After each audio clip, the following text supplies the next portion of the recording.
Assalamualaikum warahmatullahi wabarakatuh. Nama saya Melati Indah Pertiwi dari kelas Pengelolaan Data Terdistribusi R02. Di sini saya akan menjawab soal ujian akhir semester saya. Yang pertama yaitu, apakah yang dimaksud dengan Millward? Millward adalah perangkat lunak komputer yang memberikan layanan untuk menghubungkan bagian-bagian yang berbeda dari sebuah aplikasi dengan sistem operasi. Millward umumnya digunakan dalam sistem terdistribusi untuk memudahkan pengembang perangkat lunak dalam melakukan komunikasi input dan outputnya. Selanjutnya, sebutkan tipe-tipe dari Millward. Millward ini yang pertama ada office kita, yaitu menghubungkan satu sistem dengan sistem lainnya di dalam suatu jaringan. Yang kedua ada message oriented Millward atau MOM, yaitu mendukung penerimaan dan pengiriman pesan melalui aplikasi yang terdistribusi. Yang ketiga ada object Millward, yaitu mengontrol komunikasi antar objek. Yang keempat ada remote procedure call atau RPC Millward untuk memanggil layanan dari program lain yang berlokasi di komputer lain. Yang kelima ada database Millward, yaitu memungkinkan akses komunikasi langsung dengan database. Yang keenam ada transaksional Millward, yaitu teknologi yang memperkuat kerja transaksi elektronik dalam latar belakang bercabang. Yang ketujuh ada robotic Millward, yaitu membangun sistem perangkat lunak kontrol robot yang luas. Yang ketujuh atau yang terakhir adalah Millward integrasi, yaitu sebagai alat untuk integrasi data atau prosesnya. Apa manfaat dari Millward ini sendiri? Yang pertama ada pada sistem yang terdistribusi, maka dapat dijalankan dua buah platform atau aplikasi secara berurut bersamaan. Yang kedua, dapat melakukan komunikasi pada aplikasi yang berjalan di platform yang berbeda. Yang ketiga, adanya transparansi pada seluruh jaringan sehingga dapat menyediakan interaksi dengan layanan atau aplikasi lainnya. Yang keempat, salah satu software yang dibuat untuk menghubungkan beberapa proses pada satu atau lebih mesin agar bisa saling berinteraksi di suatu jaringan. Soal yang kedua, dalam mempelajari SQL, kita mempelajari istilah DDL atau DML. Coba jelaskan apa pemahaman tentang pengertian tersebut. Yang pertama, DDL yaitu Data Definition Language, yaitu merupakan salah satu bentuk SQL yang biasa digunakan untuk menciptakan atau membuat database, tabel, struktur tabel, merubah struktur database, menghapus tabel, menghapus database, serta membuat relasi antar tabel. Oleh sebab itu, DDL ini mempunyai sejumlah perintah dasar seperti create, alter tabel, alter, serta drop. Yang kedua, DML atau Data Manipulasi Language, yaitu merupakan kumpulan perintah SQL yang digunakan untuk proses pengolahan isi data di dalam tabel seperti memasukkan, merubah, dan menghapus isi data, dan terkait dengan perubahan struktur atau definisi tipe data dari objek database. Perintah dasarnya seperti insert, delete, update, serta select.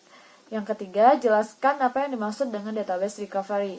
Data recovery atau pemulihan data yaitu proses penyelamatan data yang tidak dapat diakses, hilang, rusak, atau terformat dari penyimpanan sekunder, media removable, atau file bila data yang tersimpan di dalamnya tidak dapat diakses dengan cara yang biasa.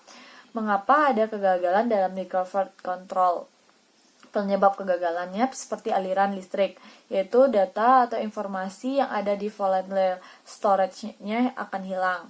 Yang kedua, kesalahan operator. Data yang dimasukkan oleh operator salah sehingga hasil dari eksekusi atau transaksi yang dilakukan menjadi salah. Yang ketiga, kesalahan perangkat lunak, yaitu mengakibatkan eksekusi transaksi berjalan tidak normal.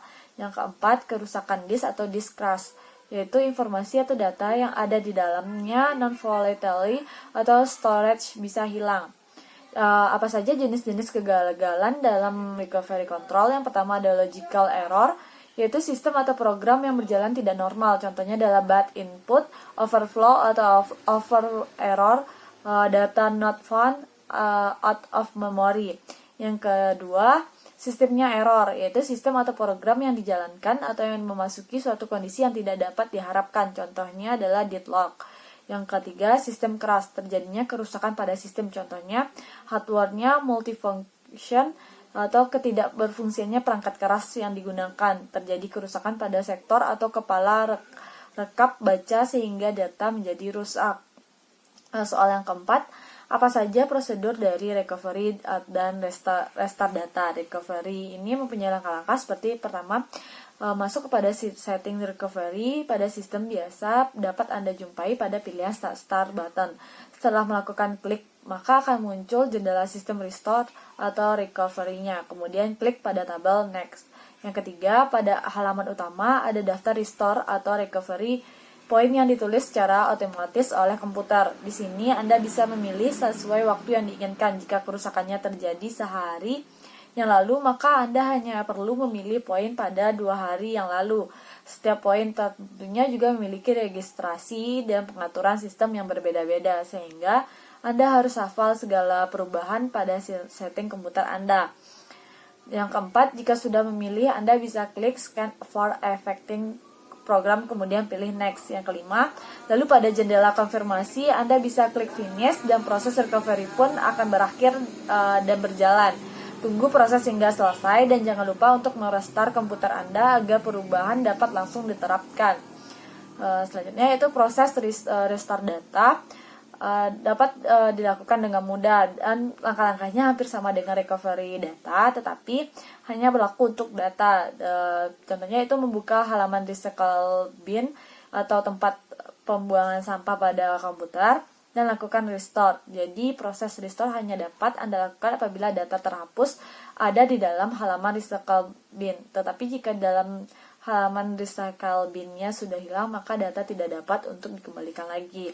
Sekian jawaban UAS saya. Apabila ada kesalahan saya mohon maaf. Wabillahi taufiq wal hidayah. Assalamualaikum warahmatullahi wabarakatuh.